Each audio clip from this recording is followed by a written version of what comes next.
Diamond tufted kitchen seating area. Talk to me. Good night, much love, God bless. Hi YouTube, Neil here with Faceliftinteriors. Welcome back to my channel, or our channel shall I say. There is more than one of us, only just. Today I'm going to be doing bench seating for a friend of ours who's a builder, so he's built all the frame for us. So we can do this stuff, it's no problem. Like a 2 metre by 2 metre L shape, deep button back, plain seats. Lifting seats so you can get storage underneath.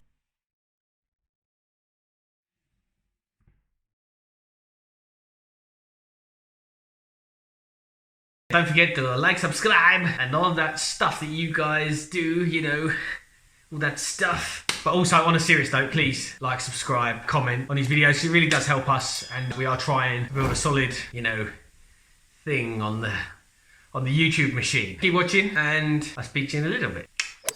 Right, so I've already been to the customer's house. I've done my measurements. So here I'm cutting my wood using the circular saw and my guide rails, which is a brilliant tool to invest in.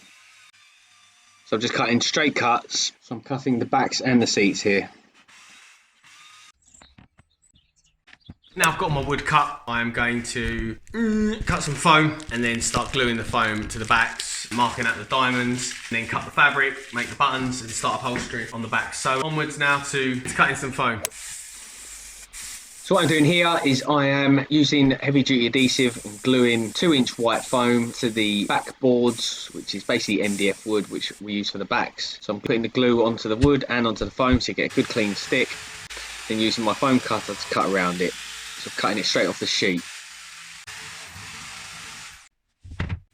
Same on the next one. The backs are nearly identical, there's not much difference in them.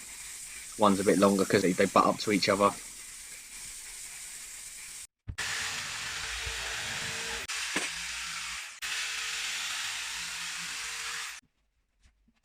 So now I've cut my foam and glued it on. What I'm doing now, I'm going to use skewers. So this is a skewer, I'm going to use that. Got a few of them here. I'm going to measure out my diamonds, use these, see how it falls before I mark it with a pen. Once you mark it with a pen, obviously there's no change in it. So I'll use these, then I'll use a pen, then I'll start drilling out the holes and dacron it, then it's ready for fabric. What I do is here, mark halfway, which is what I've done. I've marked halfway here. Right, so this is the centre. So as you can see there, that is about 14.5 inches. So 7.25 is halfway. So I don't want my diamond too close to the edge. I've done that before and it doesn't give you a very good finish. So what I'm going to do is I'm going to go about here. So the diamond is going to be 9 inches top to bottom. Now I've got to work out side to side. So this is what I use these for. So that is the end. So obviously I want it to fall quite nicely. So if I go 6, so let's try that. So that's 3. From there it's going to be 3. And then we go 6 onwards from here. 6. 12, 18, 24, 30 finishes there. Gives me about 2 inches from the end, so I'd say it's good. So my diamonds are going to be 9 inches top to bottom by 6 inches side to side. Now I'll go about marking that with a pen and then drilling out the holes. So it's 9 inches top to bottom, so I'll go 4.5 each side of the line.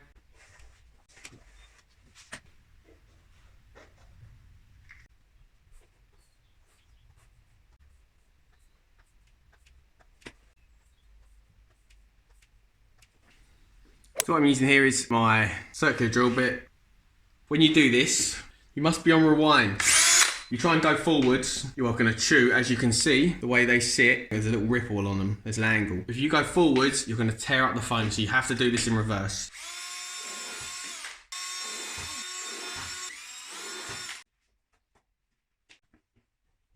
Then I'm going to use 5mm drill bit to drill out the holes. So what I'm doing here is I'm gluing on dacron. The reason we use dacron is it's easier to work with and you get a nice luxurious feel and it just gives you a nicer finish. And what I'm doing here is using my fingers to punch the holes through the dacron. I use exactly the same process for the other back. I'm not going to show you it because it's exactly the same. You've already seen it. They're pretty much the same. The only difference is that back panel is like about 6 centimeters bigger, so it's not going to make much difference to the size. The top to bottom, this one is, so what I do is I get my loose tape measure, I make sure I've got enough to go around the back, push down deep into the hole, right to the bottom, pull up quite tight. And that is 24 inches top to bottom, pulling down nice and tight. into each button.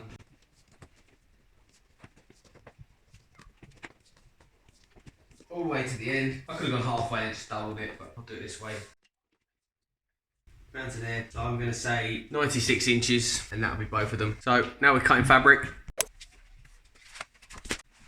So with vinyl, sometimes it's easier to turn it over, use the back. So that's what I'm doing here, just turn the fabric over, mark the back because it's got a white backing on it, so it's easier to mark. Then I'm going to do my markings for my buttons, and then onwards to upholstery.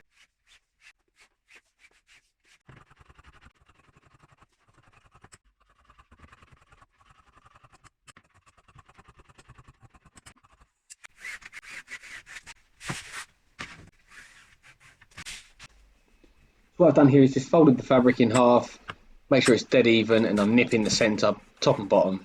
So I can follow that with a straight line, and I know where I'm starting then. Basically, the original, the diamonds are 9 by 6. So this is quite stretchy, but still, I'm going to do my diamonds 10 1/4 by 7 1/4. So that's 1 1/4 each side. The reason we give extra allowance on the fabric is you're using quite a thick 2-inch white foam, so the fabric needs to reach all the way to the bottom, and that is why we give the extra allowance. So what I do is, I've got my centre line here. Either side of it, I go 10 1/4, so I want to go 5 and an 8. So that's that there. See, I've already marked it halfway down there, and I'll mark it the same up here. So that is. So that's my top to bottom measurement. Right, so that is my top to bottom lines. 7 1/4 side to side.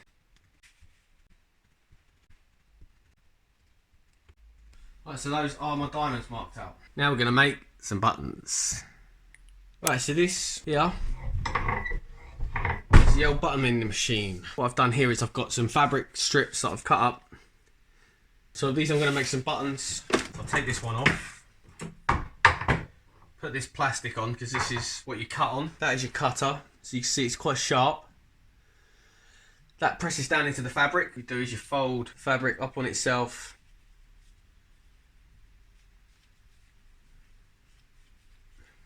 Till you get to something like that, where you can fit the die on there, on there. What we do is that will go under there, cutter goes on top, then pull down nice and tight so you can't go any further, and there you have some perfect round buttons. Well, not buttons, fabric for buttons. I'm just going to count these out because I know I need about 70. So it's 3, 4, 5, 6, 7, 9, 10, 11. 2,000 years later. So when it comes to making buttons, your mould goes in there. So these ones, these are your bottoms. They go in there. And you get your fabric. Your fabric goes onto your die there. Then you get one of these, which is like the hollow. That pushes your fabric down. So that is going to snap down on there and clamp up from here. So that goes on there. Decent couple of whacks. And there you have perfect button. Right, so that's how we make buttons. So what I'm doing now is I've just had to start buttoning. So I made up all my buttons. I'm going to start with my marks, start in the middle, work out. When you have the hairdryer on as well. Softens it up, makes it nice and easy. So what you're going to need for this: buttoning twine, buttoning needle, scissors, a regulator, staple gun, your buttons obviously, and you might need the staple lifter and some pincers in case you make a mistake. What I'm doing here, find my first mark,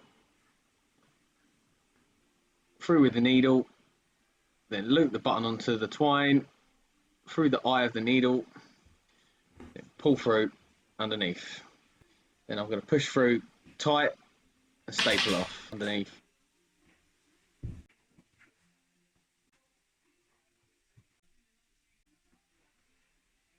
So what I'm doing here is pulling the needle through.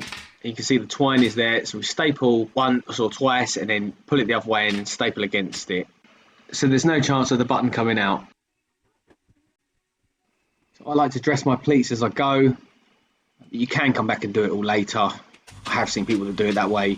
They'll just go through, bang all the buttons through, and then come back and do all the dressing later, but I like to do it as I go. So here I'm just making a pleat around the side. Make sure it's nice and straight, nice and tight.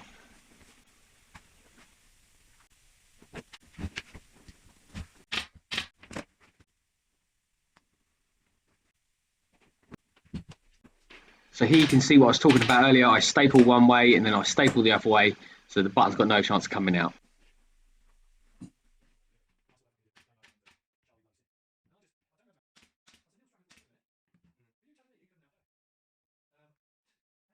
So now I'm working on the corner, so I've done my end pleat. Now I'm just working all the fabric up and round, and as you can see, you don't want big pleats, as small as you can get them, basically. Good thing with vinyl is you can stretch it and manipulate it to how you want it effectively. So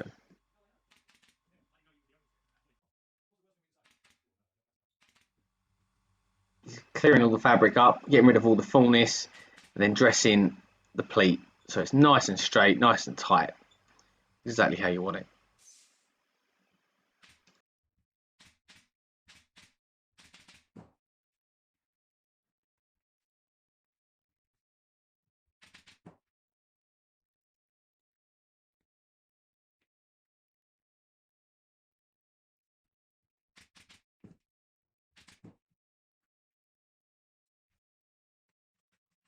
So now we're cutting off all the excess fabric.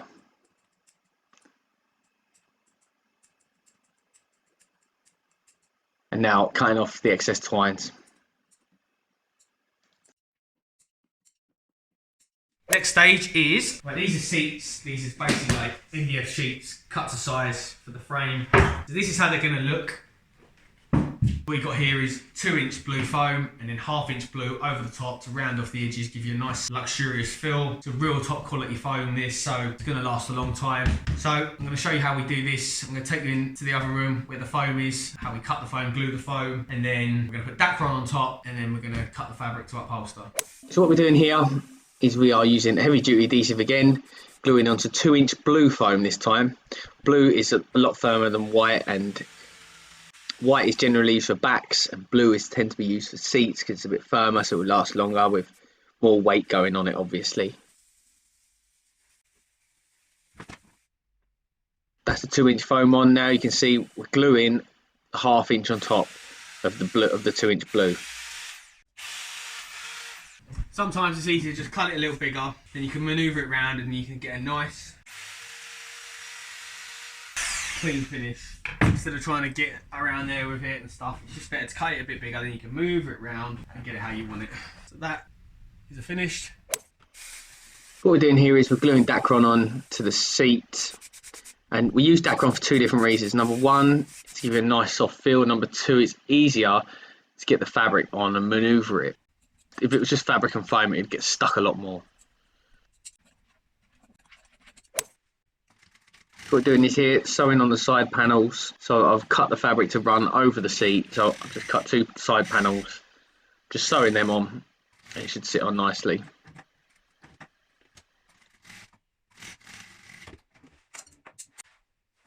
What I'm doing here is I'm cutting out the excess fabric on the corners. It will make it easier to fold it round, and then dressing the fabric on, and you want all the selvage to go the same way.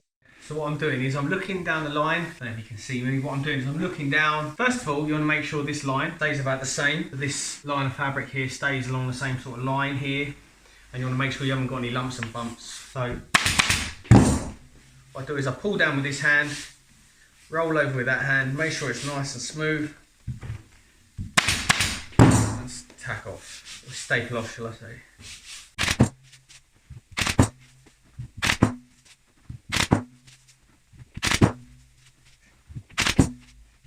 So what we're doing now, corners. So what we've done is, at first, we stapled into the corners, we pulled it down to where we wanted it. Now we can release the corners. So that is the corner released. So what you want to do is cut away that fabric there, there, get a nice pull round there. We can cut off all the excess fabric. Beautiful. So right, all we've got to do now is line it and put Velcro on. What I'm doing now, seats are all done, feeling nice. I'm going to start putting lining and then Velcro. I stapled the middle, worked out, haven't gone all the way to the end because I'm going to have to fold that under. So I've finished about 3 or 4 inches from the end, so I don't have to undo a staple. I want to come. So I've got a straight line there, hold my gun straight and just ping them off as I go down the line.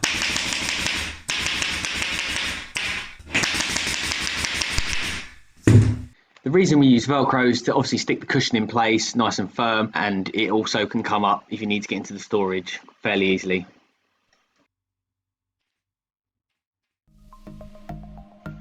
So here it is, the finished product. Wood still needs to be stained, but that's not for us to do. Into storage, pops back down, sits nice and tight. Jobs are good and beautiful. Talk to me. Thanks for watching. Good night. Much love.